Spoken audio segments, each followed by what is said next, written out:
Hi, everyone. Welcome to the first live stream of Google Analytics 360 on air.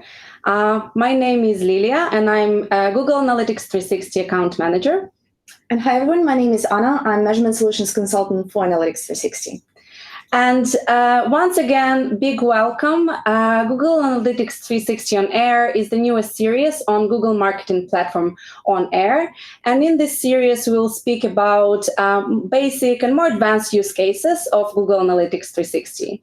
And in this first live stream, we'll focus on healthy Google Analytics setup and in particular on the power of Google Signals. So what are we going to talk to? First of all, we'll speak about what actually is Google Analytics account health.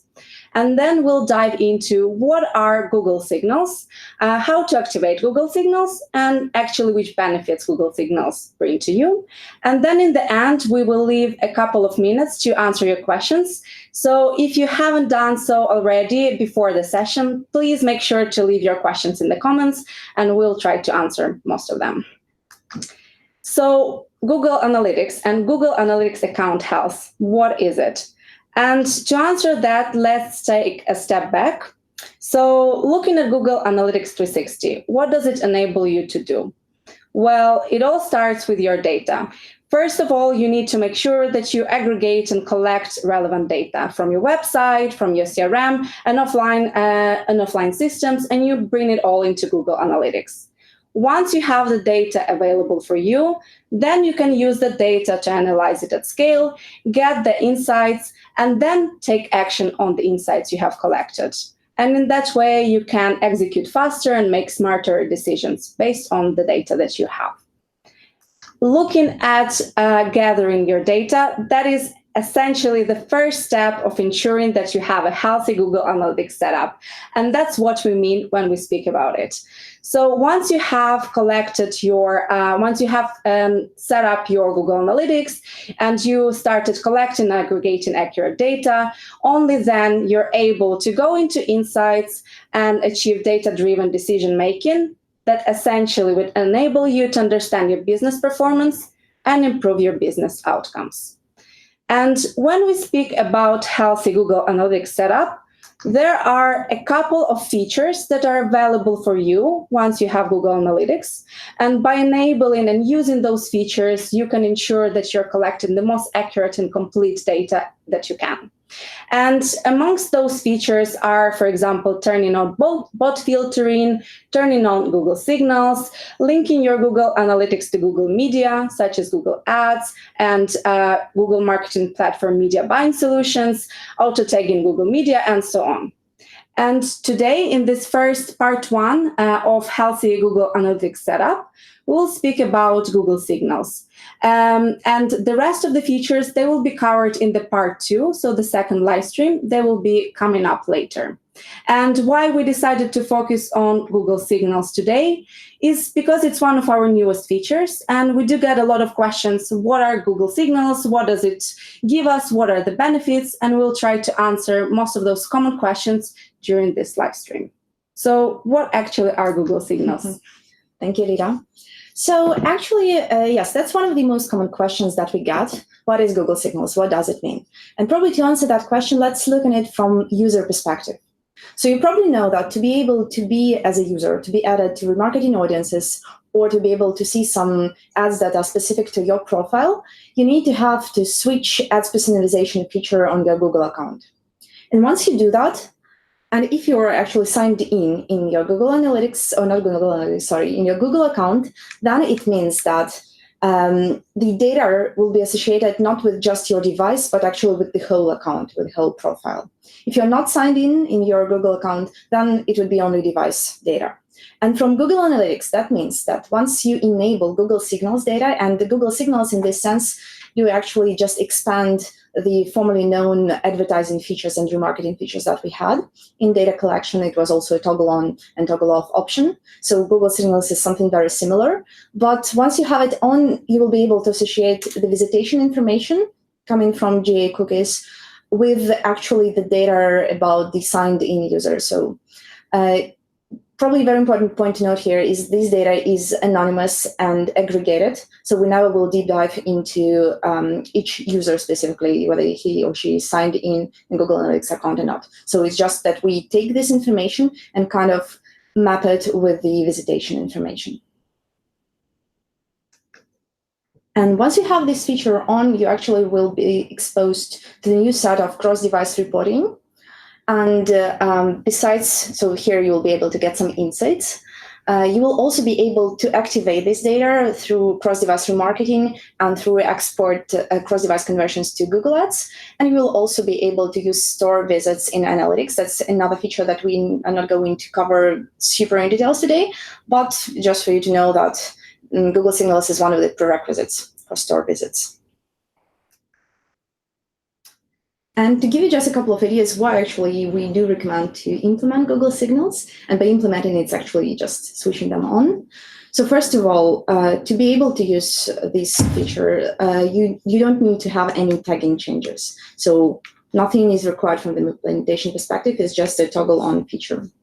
The other thing is that it actually broadens the data that you used to be exposed already with advertising features. So here you will just get some extra insights about the signed-in users and cross-device data. Surely it will help you to understand your customers better. And very important point, and again, we also receive quite a lot of questions about that, we do respect our user preferences. So this is something that I started with actually the fact that only if the user consented to provide this info, we will be able to use it. If the user decided not to share anything, then definitely we respect this opinion and we will never show something extra, let's say. Another thing that we often are asked is what is actually the difference between Google Signals and user ID override, which initially was probably the only feature available in Google Analytics to see the cross-device data. And the answer to it is that Google Signals is actually the data about Google account sign-ins, and user ID override is actually the sign-in users to your website. And good thing here is that these features are complementary, so you don't need to choose either or, you can always use both of them. And just to give you a little bit more perception of what is the difference between these two, so for Google Signals, as I already mentioned, the implementation is not required, it's just a feature that you switch on and that's it. If you want to use user ID override, you actually would need to tweak your tracking code a little bit and make sure that you pass the user ID once the user signed in to your website. From a reporting perspective, Google Signals will provide you with a new set of cross-device reports. And very important to note that the data that you will see in these reports is modeled. So it's not really deep level of user data. It's actually just the aggregated and anonymous data about the user sign-ins. And user ID reports are a little bit different. So first of all, this set of reports, and it would be quite similar. So you will be able to see device overlap, paths, device paths, and so on. But these reports will be available only in the user ID enabled view and not in all the other views that you have. And it actually is data that is not modeled. So this is pretty granular data. And from activation perspective, I would say that the main difference between these two features is that for Google Signals, you do have options to activate the data, meaning remarketing and conversions export to Google Ads. However, this data is only aggregated. It's not granular, and you never will be able to do anything very custom on user level with Google Signals. And opposed to that, user ID feature provides this opportunity. So if you want to do something very advanced and custom, like lifetime value analysis or just upload some prosperity scores, then this is something that you'll be able to do with user ID. However, unfortunately, in user ID enabled use, we can't really create any remarketing audiences. We can create them, but we won't be able to activate them in Google Ads or in DV360 or SA360. Yeah. And actually how to activate it, we will show in the demo afterwards where you can find it, but you just need to go to your property settings, then you go to tracking info and data collection, and you just switch this feature on, and that would be it. So now that we hopefully all know what Google Signals are and what are the benefits, let's talk about a few use cases. And Anna has already mentioned a few of them. So once you activate Google Signals, you get a few features available for you. 2 of them are linked to insights and reporting, and those would be new reports that will become available for you. And we will shortly see what they are, and we will demo them as well in the analytics user interface. And then 2 are linked to activation, so the ability to remarket and use this data in your media buying.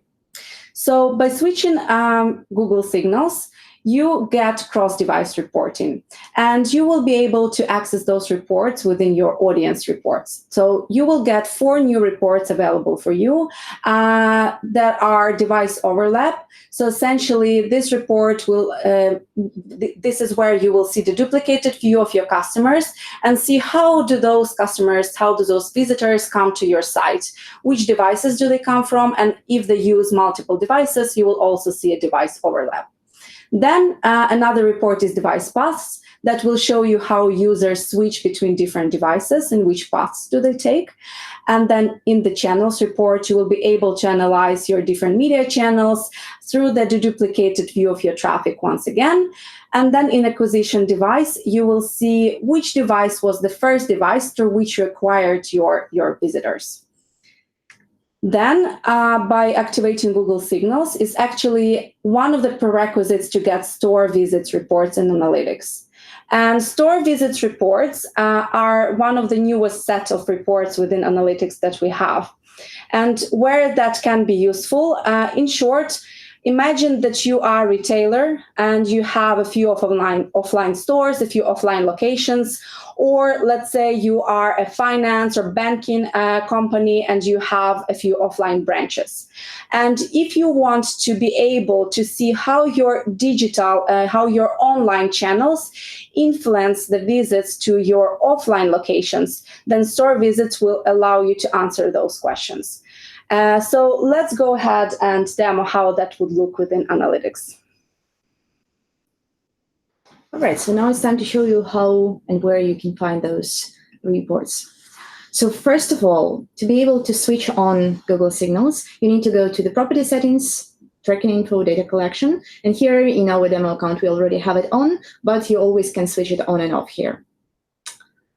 Then to be able to find the new set of reports, you go to audience and then you find cross-device data. So you will see here device overlap, device paths, channels, and acquisition device. So let's now look deeper into how these reports actually look like. And the first one is device overlap. So it enables you to see how many users were exposed to desktop only, how many of them were exposed to mobile, to tablet, and also the intersection between devices. So here we know that around 1.6% of users were actually coming from both desktop and mobile and were using the website on both of the devices.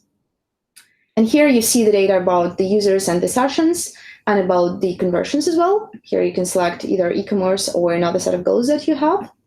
And another thing is that you can look into device category only, or if you prefer, you can also check device category and the operation system in addition to that. The next report that we wanted to show you is the device paths. And here it shows you a very similar set of data. So it would be user sessions and also average session duration and some data about your conversions. But here you will see actually what was the sequence of the device that the users were exposed to. So here we can see that first they entered on desktop, then mobile, then again desktop.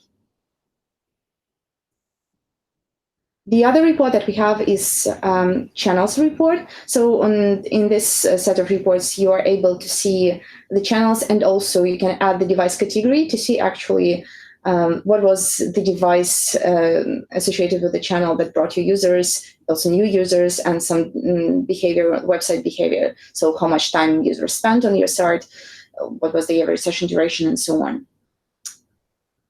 And yeah, as we also mentioned, there is the acquisition device. So here it shows you all this information based on what was the first device the user entered your website from. And also we wanted to show you how our store visits report look like. So to be able to find them, you go to conversions and then you select store visits. So here, first of all, you can see just the overview of how many store visits your media activities brought, or maybe not necessarily media, but just in general, your acquisition channels brought, and also the rate of those store visits. So it means the amount of store visits divided by the amount of sessions that the same channels brought. If you want to look deeper into the channels, then you go to the Channels tab here. And again, you can switch from default channel grouping to source medium or just source or medium.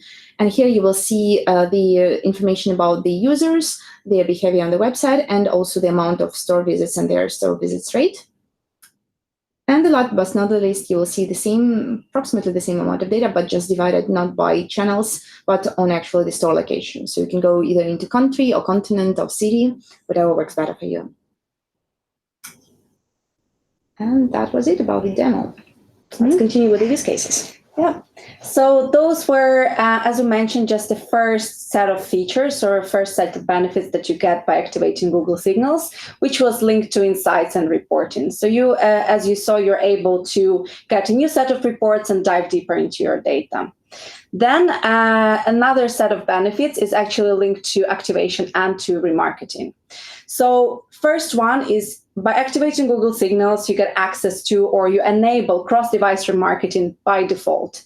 So what does that actually mean? Well, when you create audiences within Google Analytics and then you send them for remarketing, then these audiences and this list would be created based on deduplicated users. So by default, it will include cross-device data that is associated with Google sign-in customers.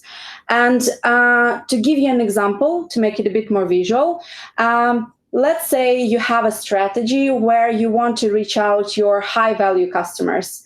And let's say you have created a list of users that have spent over $100. Let's say we have a visitor or a customer in this case who has bought 3 times from your website. And on those 3 times, they bought from 3 different devices. So the first time they came from perhaps their personal phone, and they bought for a value of $80. Sorry. The second time they came from desktop, and they bought once again. And the third time, perhaps they came from a second phone they have or their maybe company phone, and they bought once again.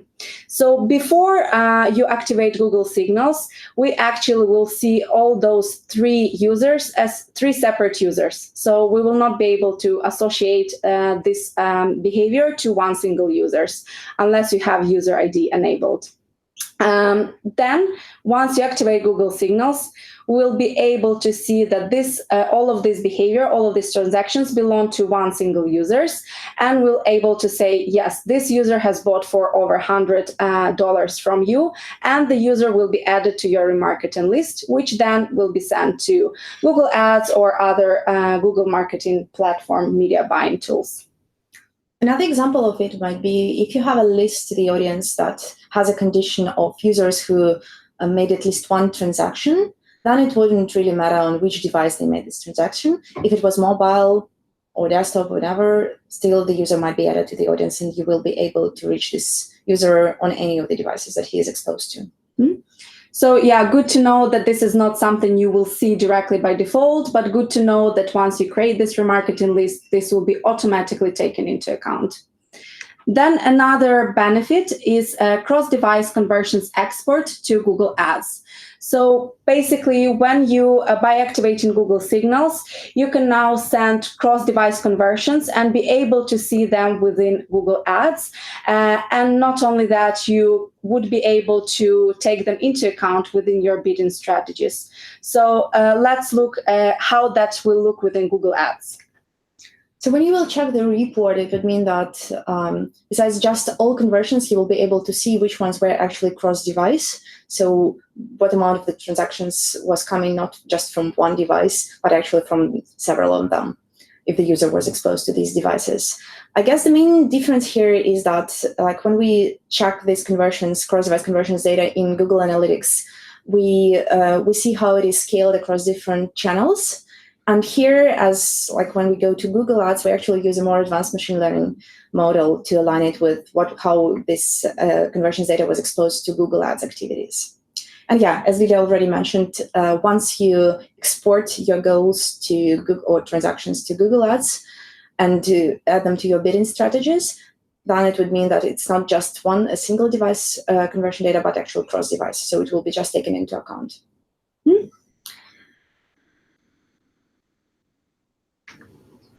Great. Then thank you so much. This was all wanted to share at the moment. And let's jump into questions to see. Yeah, let's see what we have already now. So at this moment, we have just one question. The question is it possible to use Signal without activating the demographic data to keep personal data safe?